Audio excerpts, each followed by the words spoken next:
और आर्यन की इंडिया आने की सबसे बड़ी वजह थी उसकी जीडी, यानी उसकी दादी मां सरवरी वोहरा उनको आर्यन जीडी बुलाता था। और आर्यन की दादी की जान आर्यन में बसी हुई थी और आर्यन भी अपनी जीडी से बहुत प्यार करता था। अब उसकी जीडी की सबसे बड़ी ख्वाहिश अपने लाडले पोते आर्यन की बीवी और बच्चे देखने की थी। लेकिन आर्यन कभी भी किसी से इस टॉपिक पर बात नहीं किया करता था।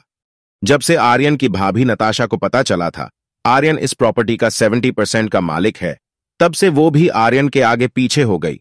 अब वो एक नया प्लान बना रही थी आर्यन की जिंदगी में अपनी बहन गिरजा को लाने का, जो हाल ही में ऑक्सफोर्ड यूनिवर्सिटी से मास कम्युनिकेशन में स्टडी करके आई थी। अब वो दोनों बहनें आर्यन को पटाने के लिए जी तोड़ मेहनत कर रही थी, लेकिन आर्यन इंडिया की किसी लड़की को मुंह नहीं लगाता था। आर्यन के फैमिली मेंबर, खासकर उसकी बहन और दादी, अपने सोशल मीडिया अकाउंट पर आर्यन शाह के साथ अपनी फोटो डाल डाल कर फेमस हो रहे थे। वो सब आर्यन शाह के फैमिली मेंबर होने की वजह से काफी पॉपुलर हो चुके थे। और आज रात भी 1 साल बाद आर्यन इंडिया अपनी फैमिली से मिलने आया था और हर बार की तरह इस बार भी उसकी मां गुरमीत ने हर चीज उसकी पसंद की बनाई थी और वो डाइनिंग टेबल पर सबके साथ बैठा चुपचाप डिनर कर रहा था। जब उसकी मां ने आर्यन से आहिस्ता से कहा, लव, मैंने ये गाजर का हलवा खास तुम्हारे लिए बनवाया है, तब आर्यन ने एक झटके से गर्दन उठाकर उनको देखा और अपने मुंह पर आते बालों अपने एक हाथ से ऊपर किया। और जब उसकी भूरी आंखें चमकी तो उसकी मां को पता चला वो गुस्से में देख रहा है। आर्यन ने अपनी एक उंगली से उनको चुप रहने का इशारा दिया और कहा, मिसेस गुरमीत वोहरा, पहली बात तो ये तुम अपने इस छोटे से दिमाग में अच्छी तरह ठूंस लो, तुम मेरी मां नहीं हो, तुम मिस्टर दिलेर वोहरा की बीवी हो, इसीलिए मेरी मां बनने की कोशिश मत किया करो। दूसरी बात ये कि लव नाम लेने का हक सिर्फ मेरी मां को था और दूसरा अब मेरी जीडी को है, वरना किसी को नहीं। इसीलिए ये नौटंकी बस अपने हस्बैंड दिलेर वोहरा को ही दिखाओ, जिनको तुमने फंसाया है मुझे दिखाने की जरूरत नहीं।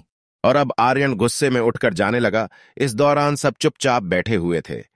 अब दिलेर वोहरा ने गुस्से से कहा, आर्यन, आर्यन, तुम्हें कब मैनर्स आएगा? अपने बड़ों से किस तरह बात करते हैं? वो सौतेली ही सही तुम्हारी मां है। आर्यन और तुमसे बहुत प्यार करती है।